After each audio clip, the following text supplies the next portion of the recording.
James had always cherished his porch swing. It wasn't just a piece of furniture to him. It was a haven. On warm summer evenings, he and his wife, Lisa, would sit there, sipping iced tea and watching the world drift by. Their kids had grown up playing on it, turning it into a pirate ship, a rocket, or a royal throne depending on their imagination.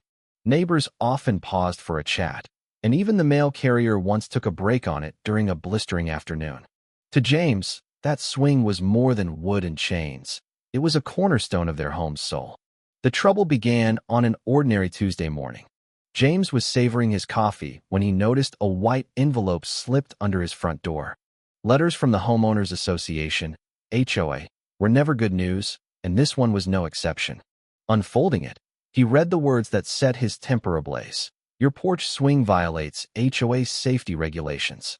Please remove it within 7 days or face fines of $50 per day. James stared at the page, incredulous. A safety hazard? Since when was a porch swing dangerous? He'd built it himself, meticulously checking every screw, bolt, and chain. It was sturdier than most of the houses in the neighborhood. Crumpling the letter in his fist, he stepped outside, and that's when he saw her. Standing at the end of his driveway was Susan Reynolds, the HOA president, sporting a smug smile. James marched over, waving the letter. Susan, are you serious? My swing's a safety hazard now. She tilted her head, her auburn hair perfectly styled, her polished nails glinting in the sunlight. Rules are rules, James, she replied coolly. The HOA board reviewed it and deemed it unsafe. If we allow one porch swing, next thing you know, people will be putting up hammocks and trampolines. James let out a dry laugh. That's the dumbest thing I've ever heard.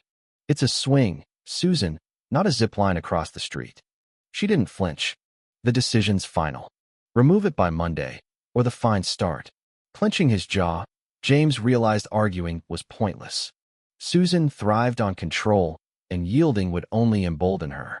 But he wasn't about to back down. Determined to fight, James attended the next HOA meeting, expecting a rational discussion. Instead, he walked into chaos. The conference room was packed with frustrated residents airing their own grievances. An elderly man fined for planting unapproved flowers, a young couple penalized for leaving trash cans visible too long after pickup, and James, apparently a menace for owning a porch swing. When his turn came, he held up the letter. Can someone explain how this is a safety hazard? His voice rang out. Susan, seated at the head of the table, arms crossed, responded. It's a liability issue, James. If someone falls, the HOA could be held responsible. James scoffed. By that logic, should we ban sidewalks? What if someone trips? A murmur of agreement spread through the crowd, but Susan remained unmoved. The decision's made, she said, flipping through papers as if dismissing him. James took a deep breath, scanning the room. You all hear this, right? First it's porch swings. What's next? No lawn chairs? No Christmas lights? No kids on bikes? A few nodded, some whispered, but fear of Susan's wrath silenced most. Realizing he wouldn't win here, James left fuming. Back home, he plopped onto his swing, staring at the sunset, his mind racing with ideas to outsmart the HOA. A legal battle was an option, but it'd take time and money he didn't want to spend. He needed something bolder, something Susan would regret. That's when his best friend, Tom, strolled up the driveway, soda in hand. Tom was a fix-it genius, the kind of guy who could repair anything with duct tape and a screwdriver. James handed him the letter, explaining the ordeal. Tom scratched his chin. So they think a swing's too much, huh? Apparently, James muttered, because it's a safety hazard. A slow grin spread across Tom's face. Then maybe you should replace it with something bigger. James raised an eyebrow. Like what? Tom's eyes gleamed mischievously. What if, instead of a porch swing, you built an actual amusement park ride? James nearly choked on his drink. You're kidding. Dead serious, Tom said, grinning. You want to make a point, right? If a swing's too dangerous, let's see how they handle a carnival ride. James stared, then a wicked smile crept across his face. Tom, you're insane, and I love it. Within minutes, they were sketching ideas, plotting the most absurd yet functional ride imaginable. This wasn't just about a swing anymore. It was about principle, and James was ready to make HOA history. Building an amusement ride was uncharted territory for James, but that was a minor detail. Tom's idea ignited something in him. It wasn't just defiance now, it was a statement. If the HOA thought a porch swing was risky, they'd lose their minds over this. For days, they researched old carnival rides online, debating options. A Ferris wheel was tempting, but too time-consuming and permit-heavy. A roller coaster? Too complex. Then Tom found a video of a vintage spinning ride, a giant circular platform that whirled, flinging riders outward as they clung to the sides. It was simple, loud, and guaranteed to drive Susan up the wall. They couldn't buy one outright, so they got creative. Scouring junkyards, they collected scrap metal, old motors, and anything salvageable. An abandoned playground merry-go-round base became their jackpot. With welding, reinforcements, and a beefy motor, they'd turn it into an HOA nightmare. To avoid Susan's watchful eyes, they worked at night, hauling parts into James's garage under darkness. Tom's cousin, a construction worker, helped ensure it was safe. Word spread. Neighborhood kids peeked at the project, whispering excitedly, and adults fed up with Susan's finds began pitching in. What started as James's revenge morphed into a rebellion. The first test came when they powered it on. James stood beside Tom, nerves and excitement swirling as the machine groaned to life. The platform spun, slowly, then faster, until it blurred under the backyard lights. The noise was deafening, whirring metal and creaking bolts. James laughed. It was absurd, excessive, and perfect. He climbed on for the first ride, gripping the bars as it spun, the force stealing his breath. When it stopped, he stumbled off, grinning. That, he panted, was the best thing I've ever done.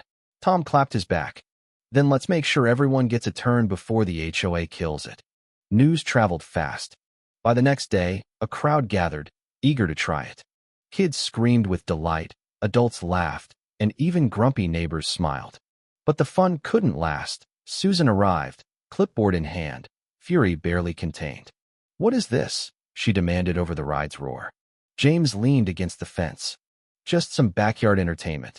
Her face reddened. "This is a blatant violation." James shrugged. "Which rule?" "I checked. Nothing in the bylaws about amusement rides. You ban swings, sure, but this isn't a swing." Susan floundered, flipping through her clipboard. "It's a safety hazard. It's disturbing the peace." "Disturbing the peace?" James echoed, glancing at the amused neighbors. "Funny, I don't hear complaints." She hesitated, and used to defiance, then snapped. "Expect a violation notice by day's end." James smiled, looking forward to it. As she stormed off, the crowd cheered. The battle had begun, and James had struck first. The violation notice arrived the next morning, taped to his door, demanding the ride's removal with $100 daily fines. James chuckled. Susan was predictable. That afternoon, a city code enforcement officer arrived, clearly uneasy about being a pawn in her vendetta. After inspecting the ride's stability and safety, he sighed. "It's unconventional, but I see no violations. It's secure, stable, no hazards. I can't fine you for something legal." James nodded sympathetically. "Just doing your job, huh?" "Exactly," the officer replied. "But whoever filed this is out for blood." James laughed, waving as he left. Across the street, Susan watched from her window, furious at another defeat. She escalated quickly. The next morning, James's water pressure vanished. His neighbor, Mrs. Harper, whispered that Susan had the HOA cut it off. Furious, James confronted her at the HOA office. "You shut off my water?" She sipped coffee, smug. "We're inspecting water usage for conservation." "Turn it back on," he growled. She tapped her pen. "There's a process." James leaned in. "You're playing dirty, Susan. Think I won't fight back?" She met his gaze, icy. "Fight all you want. The HOA always wins." He walked out, burning with resolve.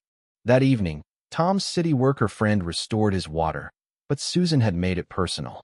Then, unexpectedly, neighbors approached James on his porch. "We're sick of her," one said. "She fined me for a bird feeder." Mrs. Harper added. "Made me repaint my house over a shade of blue." Another grumbled. James saw an opening. Flipping through the HOA bylaws, he found a clause. A 51% vote could oust a board member. "We can vote her out," he grinned. Silence. Then agreement spread. By morning, he was collecting signatures. Susan fought back, emergency meetings, threats of higher fees, but the tide had turned. People were done with her tyranny. The final meeting was pandemonium. Susan made excuses, but the vote was clear. She was out. Cheers erupted as she hissed, "This isn't over," and stormed off. James smiled. "Oh, I think it is. A new president, Mrs. Chun, a retired teacher, lifted the bans and fines. The ride stayed, becoming a neighborhood hit. But James stayed vigilant. Susan wasn't done. It started small, cut cables on the ride, an anonymous business complaint dismissed by the city. Then HOA scum spray-painted on his fence, caught on camera as Susan's nephew. James turned the footage to police but didn't press charges, ensuring she knew he had proof. Her final move came late one night. Hearing a noise, James caught her sabotaging the ride with a wrench. Motion sprinklers doused her, and floodlights exposed her humiliation. "Having fun," he called. Soaked and furious, she shrieked, "You'll regret this," before fleeing. The next day, the fiasco went viral. HOA tyrant drenched in failed sabotage. And Susan moved away, humiliated. The ride stood, the HOA reformed, and James savored his victory from his porch swing, knowing he'd won the war.